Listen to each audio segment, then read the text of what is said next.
Apakah Anda pernah merasakan sukacita Tuhan yang membangkitkan hatimu, memberikan kekuatan dan motivasi baru untuk terus melangkah bersama Tuhan?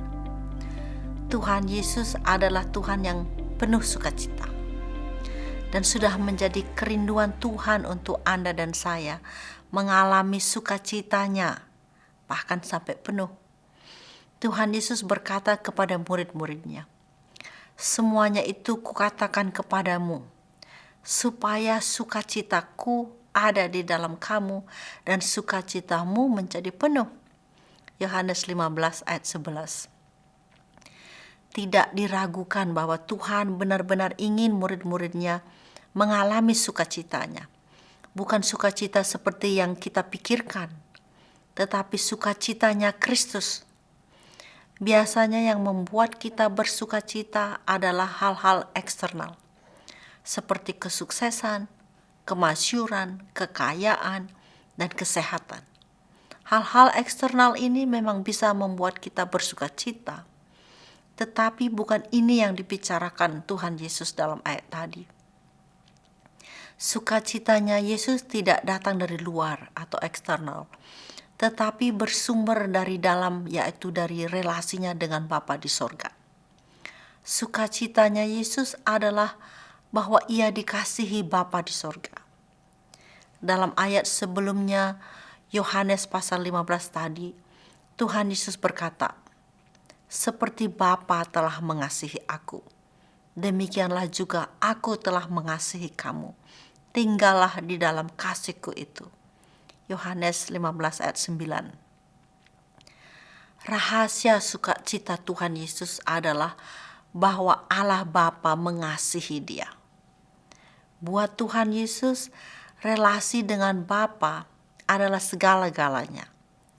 Dalam satu percakapan dengan orang-orang Yahudi yang menentang dia, Tuhan Yesus berkata, "Aku dan Bapa adalah satu."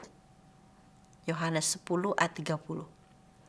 Buat beberapa orang Yahudi saat itu yang merasa mereka tahu Allah Bapa, tetapi menolak Yesus, pernyataan Yesus tadi pasti sangat sulit mereka terima.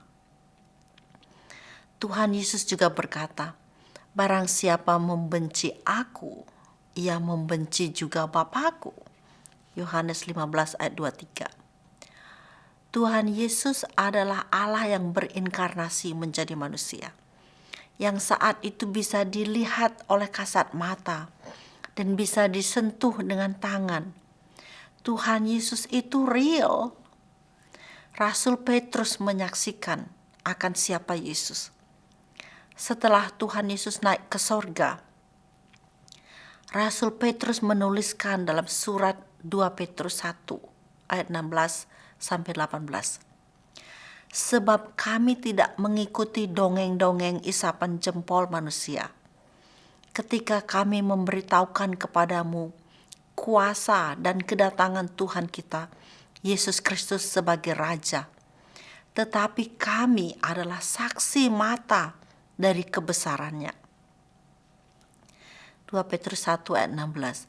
"Kami menyaksikan bagaimana ia menerima kehormatan dan kemuliaan dari Allah Bapa, ketika datang kepadanya suara dari Yang Maha Mulia yang mengatakan, 'Inilah anak yang kukasihi, kepadanyalah aku berkenan.'"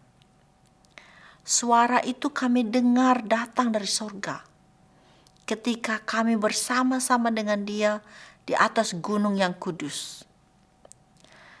Pengalaman Petrus menyaksikan relasi Tuhan Yesus dengan Bapa di sorga begitu luar biasa. Hal ini cukup membuat Rasul Petrus rela mati bagi Kristus. Rahasia sukacita Tuhan Yesus adalah bahwa ia dikasihi Bapa. Dan kenyataan ini sudah cukup bagi Yesus. Apa hubungannya dengan kita? Perhatikan kalimat berikutnya dalam Yohanes 15 ayat 9 tadi. "Seperti Bapa telah mengasihi aku, demikianlah juga aku telah mengasihi kamu." Kalau kita berhenti sejenak merenungkan betapa Bapa mengasihi Tuhan Yesus, kenyataan ini seharusnya membangkitkan sukacita di hati kita. Karena seperti Bapa mengasihi Yesus, begitu juga Tuhan Yesus mengasihi kita.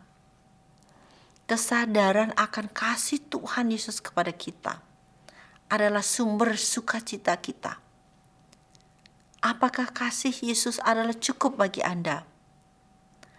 Cukup untuk membuat Anda bersyukur kepada Tuhan. Cukup untuk membuat kita tinggal di dalam kasih-Nya. Cukup untuk memotivasi kita memberitakan Injil. Tidak ada yang lebih besar daripada kasih Tuhan Yesus kepada kita. Jadi, kalau kasih Tuhan tidak cukup buat seseorang, yang lainnya tidak akan cukup membuat ia bersuka cita.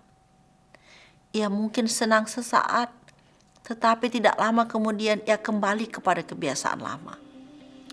Mari mengucap syukur kepada Tuhan dari dalam hati untuk kasih-Nya kepada kita, supaya hati kita dipenuhi oleh sukacita Kristus.